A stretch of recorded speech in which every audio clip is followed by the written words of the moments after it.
ओम श्री गुरुवे नमः। ज्ञान गीता के इस मंच पर आपका सादर अभिनंदन।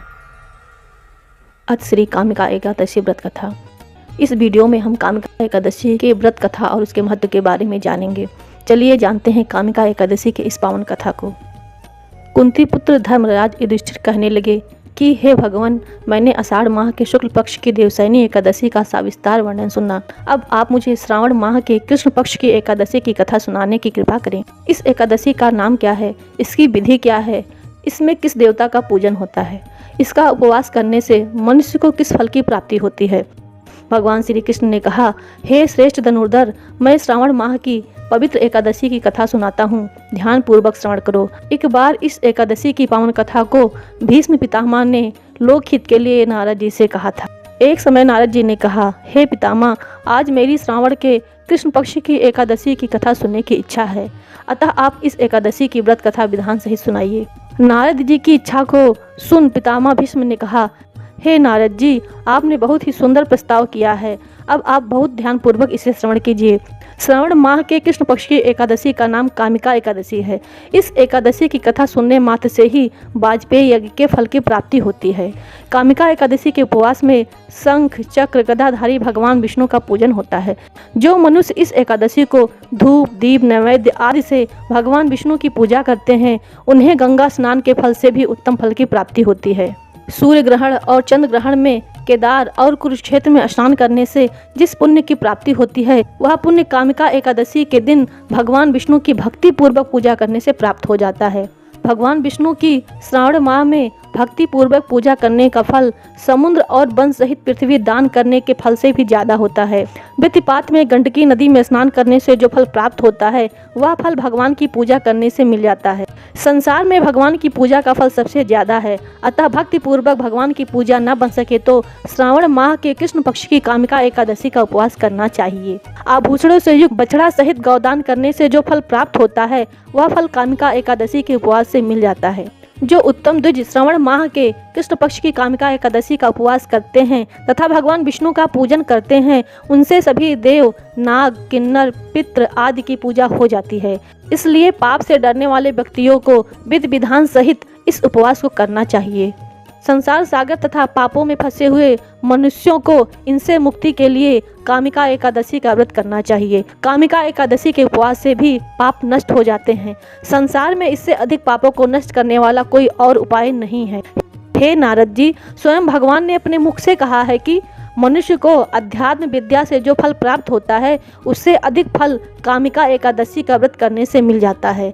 इस उपवास के करने से मनुष्य को न यमराज के दर्शन होते हैं और न ही नरक के कष्ट भोगने पड़ते हैं, वह स्वर्ग का अधिकारी बन जाता है।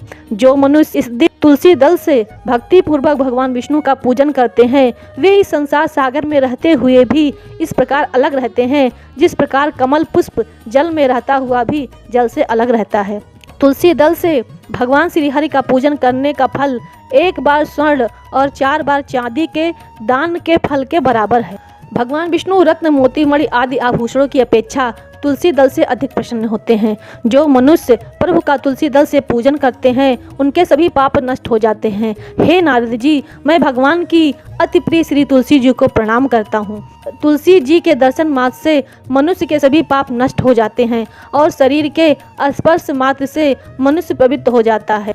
तुलसी जी को जल से स्नान कराने से मनुष्य की सभी यम यातनाएं नष्ट हो जाती हैं। जो मनुष्य तुलसी जी को भक्ति पूर्वक भगवान के श्री चरण कमलों में अर्पित करता है, उसे मुक्ति मिलती है। इस कामिका एकादशी की रात्रि को जो मनुष्य जागरण करते हैं और दीप दान करते हैं, उनके पुण्यों को लिखने में चित्रगुप्त भी असमर्थ हैं। एकादशी के दिन जो मनुष्य भगवान के सामने दीपक जलाते हैं, उनके पितर स्वर्ग लोक में अमृत का पान करते हैं। भगवान के सामने जो मनुष्य घी या तिल के तेल का दीपक जलाते हैं, उनको सूर्य लोक में भी सहस्त्रों दीपकों का प्रकाश मिलता है। कामिका एकादशी व्रत कथा। एक गांव में एक वीर क्षत्रिय रहता था। एक दिन किसी कारणवश उसकी ब्राह्मण से हाथापाई हो गई और ब्राह्मण की मृत्यु हो गई। अपने हाथों मारे गए ब्राह्मण की क्रिया उस क्षत्रिय ने करनी चाहिए, परंतु पंडितों ने उसे क्रिया में शामिल होने से मना कर दिया। ब्राह्मणों ने बताया कि तुम पर ब्रह्म हत्या का दोष है, पहले प्रायश्चित कर इस पाप से मुक्त हो, तब हम तुम्हारे घर भोजन करेंगे। इस पर क्षत्रिय ने पूछा कि इस पाप से मुक्त होने के क्या उपाय हैं। तब ब्राह्मणों ने बताया कि श्रावण माह के कृष्ण पक्ष की एकादशी को भक्ति भाव से भगवान श्रीधर का व्रत एवं पूजन कर ब्राह्मणों को भोजन करा के सदिच्छा के साथ आशीर्वाद प्राप्त करने से इस पाप से मुक्ति मिलेगी। पंडितों के बताए हुए तरीके पर व्रत कराने वाली रात में भगवान श्रीधर ने क्षत्रिय को दर्शन देकर कहा कि तुम्हें ब्रह्म हत्या के पाप से मुक्ति मिल गई है। इस तरह से वह राजा ब्रह्म हत्या के पाप से मुक्त हो गया। इस व्रत के करने से सभी पाप नष्ट हो जाते हैं और वह प्राणी इस लोक में सुख भोग कर अंत में विष्णु लोक को जाते हैं। इस कामिका एकादशी के महात्म्य के श्रवण व पठन से मनुष्य स्वर्ग लोक को प्राप्त करते हैं। कामिका एकादशी की जय, श्री हरि विष्णु की जय। अगर आप इस वीडियो को YouTube पर देख रहे हैं तो चैनल को सब्सक्राइब कर लें और अगर Facebook या Instagram पर देख रहे हैं तो पेज को फॉलो करना ना भूलें। शीघ्र मिलेंगे एक नई वीडियो में कुछ नई जानकारी के साथ। तब तक के लिए आपसे विदा चाहूँगी। धन्यवाद।